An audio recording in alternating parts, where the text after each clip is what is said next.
Hi everyone, welcome to talks with Vaishu world channel. ఈరోజు మనము మిగిలిన ఇడ్లీ పిండితో పకోడా ఎలా ప్రిపేర్ చేసుకోవాలో చూద్దాము. ఇది మనకు నెక్స్ట్ డేకి ఉంటుంది కదా, అది ఇడ్లీ చేయడానికి కుదరదు అండ్ ఏం చేయాలో అర్థం కాదు కదా. అలాంటప్పుడు ఏం చేయాలంటే మనము కొంచెం ఉంటుంది కదా మనకు ఇడ్లీ పిండి అనేది, సో అందులో ఒక కప్పు వరకు అయితే, అంటే మనకు ఇడ్లీ పిండి ఎంత ఉందో దానికి సరిపడే విధంగా ఒక కప్పు లేదంటే 2 కప్పులైన మైదా పిండి అయితే వేసుకోండి.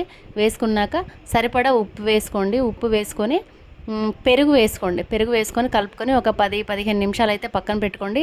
ఆ 10-15 నిమిషాల లోపు మనము క్యారెట్ తురుము, కొత్తిమీర తురుము అయితే ఇలా కట్ చేసి పెట్టుకుందాము. పెరుగు, మైదా, ఇడ్లీ పిండి బాగా కలిసే విధంగా చక్కగా కలుపుకోవాలి. కొంచెం కావాలంటే అంటే మనకి పకోడా వేసుకోవడానికి కుదరాలి కదా, మరీ గట్టిగా ఉంటే గట్టిగా వస్తాయి కదా తింటుంటే, సో కొంచెం పల్చగా వేసుకోవాలి, మరీ పల్చగా వేసుకోకూడదు. ఇప్పుడు చూడండి, నేనైతే ఇలా క్యారెట్ తురుము, కొత్తిమీర తురుము, ఆనియన్, పచ్చిమిర్చి ఇలా అయితే తురుము పెట్టుకున్నాను. సో ఈ 10 నిమిషాలు మనం పక్కన పెట్టుకోవాలని చెప్పాను కదా, ఆ 10 నిమిషాలు లేదా 15 నిమిషాలు అయితే ఇలా కట్ చేసి పెట్టుకొని ఇందులో కొంచెం అన్నీ ఒకే దాంట్లో వేసుకొని, ఆనియన్స్, క్యారెట్, పచ్చిమిర్చి అన్నీ ఒకే దాంట్లో వేసుకొని దానిలో కొంచెం సాల్ట్ వేసుకొని అయితే బాగా మిక్స్ చేసుకోవాలి.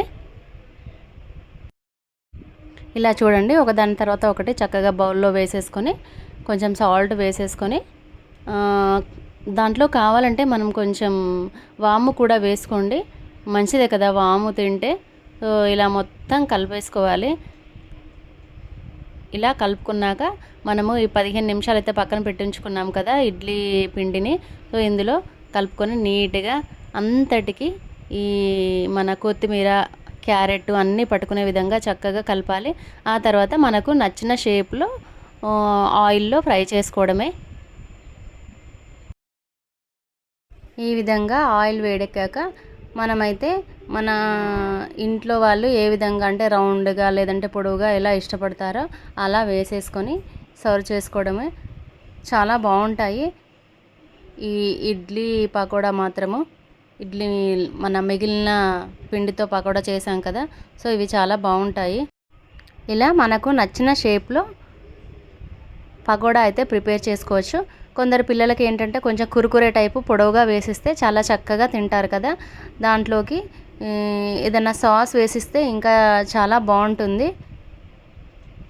కొంచెం స్పైసీగా కావాలనుకునే వాళ్ళు కొంచెం పచ్చి మిర్చి తురుమును కొంచెం ఎక్కువ వేసుకోవాలి. లేదనుకుంటే కొంచెం చప్పగా వేసుకొని దానిలోకి పుదీనా చట్నీ కానీ, పల్లీ చట్నీ కానీ ఏదైనా వేసుకొని తినొచ్చు. పిల్లలకైతే సాస్ వేసిస్తే చాలా బాగా ఇష్టపడతారు. ఇక్కడ చూడండి, మన మిగిలిన ఇడ్లీ పిండితో అయితే పకోడా తయారైపోయింది. పిల్లల కోసం నేనైతే కొన్ని పొడవుగా వేశాను, మామూలుగా అయితే కొంచెం రౌండ్గా వేసుకుంటాం కదా, సో ఇలా అయితే పొడవుగా వేసి పిల్లలకు సర్వ్ చేస్తే చక్కగా తినేస్తారు. లెఫ్ట్ ఓవర్ ఇడ్లీ బ్యాటర్తో కూడా ఇంత చక్కగా చేసుకోవచ్చు. మీకు ఈ వీడియో కనుక నచ్చినట్లయితే వీడియో లైక్ చేయండి, షేర్ చేయండి. Talks with Vaishu world channel subscribe చేసుకోండి. ఇంకా చాలా ఎన్నో రెసిపీస్తో మీ ముందుకు వస్తాను. వీడియో షేర్ చేయడం మర్చిపోకండి.